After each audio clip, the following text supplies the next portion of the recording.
I have been in choir for 5 wonderful years, and I have been a part of an all-female a cappella group named Storm Sisters for 2 years in high school. Being in a choir is an incredibly enriching and wonderful experience. It provides an opportunity to connect with others through music, to work as part of a team, and to express yourself creatively. The harmonies and melodies created by a group of voices coming together can be truly beautiful and uplifting. Whether performing classical pieces or modern pop songs, being part of the choir experience is a unique and exhilarating moment. Choral singing involves coordination and collaboration, both with the other singers and with the director or conductor or choir teacher. It requires listening and responding to others and developing an awareness of how your voice fits with other people. The sense of satisfaction and accomplishment that comes from working together to create something beautiful is immeasurable. The beauty of choral music is that it takes many voices to create a whole, and each individual voice brings something unique and special to the mix. Whether you are a natural performer or a more reserved individual, there is always a place for you in choir. The opportunity to explore your own voice and to express your emotions through music is an incredible gift. Being part of an a cappella group is truly a unique and rewarding experience. It's not just about singing, but also about creating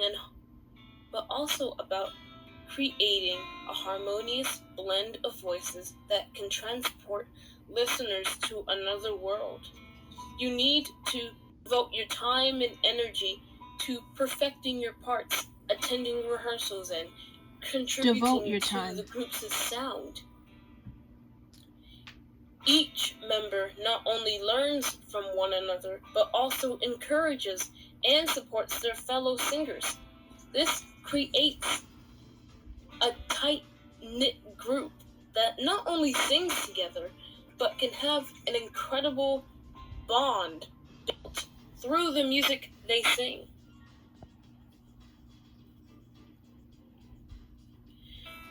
Being part of an a cappella group also allows for a variety of experiences, from collaborations to competitions or even performing at weddings or gigs. Take your pick. All these experiences are diverse and fulfilling and can even open doors for each member to explore their own passion for music.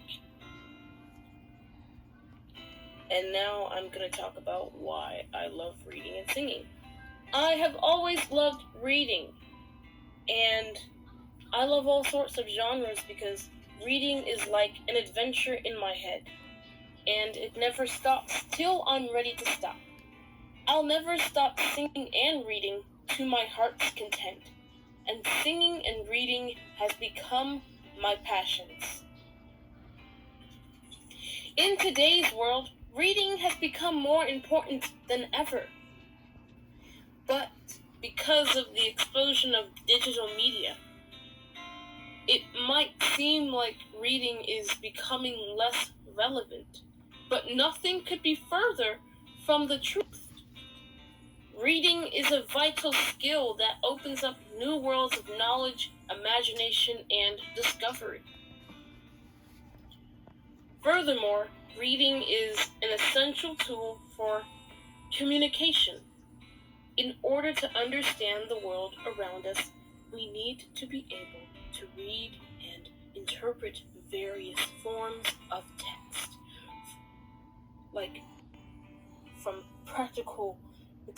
things like picture books, chapter books, because chapter books are created for emerging independent readers, and graphic novels, non-fiction books, magazines, audiobooks.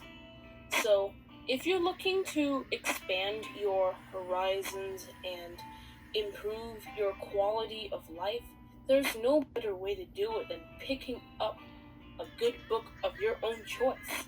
You can have more than one book. You might like all sorts of books. It doesn't matter. You decide what books you like. And now I'm going to talk about medieval times. I have been to medieval times so many times. It feels like every time I go there with family and friends, I feel like I can be myself and express my emotions towards the knights that I scream for to get a rose tossed at me, while there's other people screaming as well. And I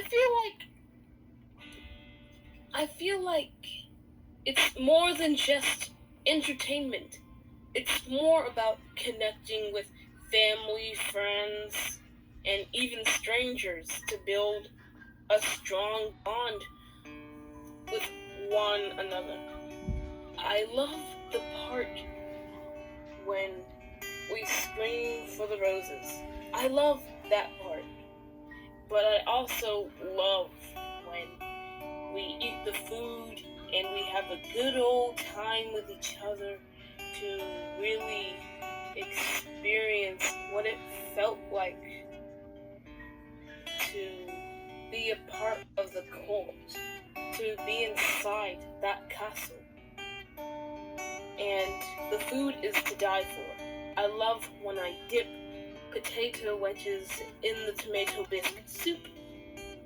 I find it so awesome to eat food without silverware because we're always used to using spoons, knives, forks, but it's also okay to eat without silverware. We can all adapt to changes. It's a good thing to adapt to something different. And now, what else? Okay, so the next time I go back with my family and friends to medieval times, we are all going to dress up as an African court. And that's it. So, next, I'm going to talk about why I wanted to be a singer. I have always wanted to be a singer ever since I was a baby, and my mom and choir teacher have become a big impact on my singing career throughout high school and life. And my mom would always play music when I was in the womb, so that's probably why I love music so much and always will. Let's face it, following your dreams is never going to be easy because when you audition for singing, musical theater, you never know what to expect from judges who know everything about music vocally or instrumentally. We're always nervous to do so, but I've been told that means you care so much about your dreams, you would mentally die for it in order to make it come true, or else it wouldn't make sense at all if you don't fight for it. What I mean by mentally is that you would do anything to make your dreams come true. I don't want to be invisible anymore. I am sick of being left out. I am sick of being left out. I wanted to make myself known. I want to make myself known. I'm not afraid to stand up for myself when I need to. I don't want to single myself out as I did in middle school. I never knew what self-advocacy was until 9th and 10th grade. I wish teachers would have told me about that before I went to high school. I would have made better choices back then. Now, I'm going to talk about May the 4th, the day my third grandma died. As I walked into the funeral home on May the 4th, the air was somber and heavy with grief. My third grandma had passed away, and I found myself in the middle of a situation that was both familiar and completely different to me. The room was filled with people, some crying silently, like my grandpa, for instance. He was crying silently. I could tell that he was definitely crying for the loss of his wife that he married the second time. He married my third grandma because he was divorced to my other grandma, my father's mother. Mother. And my third grandma is his stepmother, but I still have to call her grandma out of respect, out of family love, connection, all of that. But now let's go back. As I sat down with my father, I felt the weight of the moment begin to have an impact on me.